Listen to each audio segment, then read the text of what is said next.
In today's video, I'm going to teach you how to stop the Microsoft Store from installing apps. By the end, you'll have a simple safeguard in place so nothing gets installed without your say-so. First, launch the Microsoft Store. You can open it from your taskbar if it's pinned, or press the Windows key and start typing Microsoft Store, then select it from the results. Give it a moment to load so the home page fully appears. Once the store is open, look to the top right corner and click your profile icon. It's the small circular avatar that represents your account. This menu is where your account controls and preferences live, and it's the quickest path to the setting we need. From that profile menu, choose App Settings.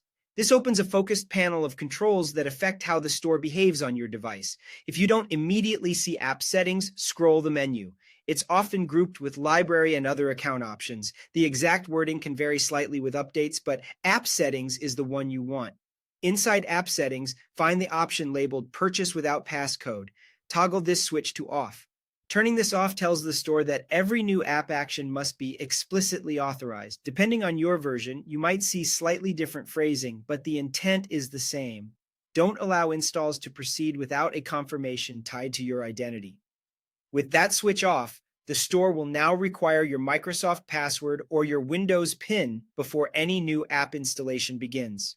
On many devices, this prompt may appear through Windows Hello, so you might confirm with a PIN, fingerprint, or face sign-in. The key is that no one can casually click install and get software onto your PC without that authentication step. A few tips to keep things smooth.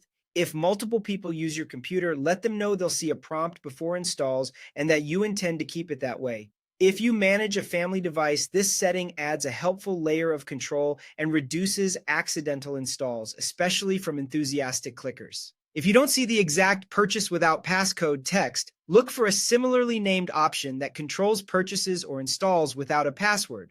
Microsoft occasionally tweaks labels across updates, but the toggle's purpose remains consistent. That's it. By launching the store, opening your profile menu, selecting app settings, and switching purchase without passcode to off, you've put a firm stop to unapproved app installations. Thanks for watching and enjoy the extra peace of mind.